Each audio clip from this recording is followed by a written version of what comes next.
Kailangan kumita tayo ng malaki dyan. Hindi tayo pwedeng malugi dyan.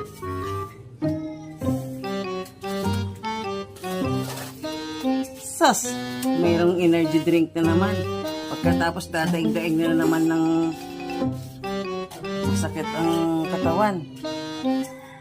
Hindi makapasok. Nakong logi ang kontraktor nito.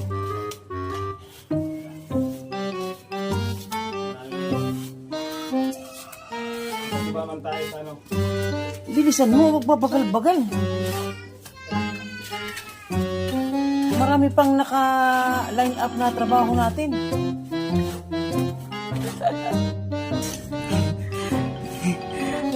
Oo, tipirin mo materyales. Para tiba-tiba tayo. Akong bahala sa'yo dyan. Tama na yun. Kung masyadong pakapuliduhin. Paano tayo kikita sa pagiging kontraktor nun? Diba?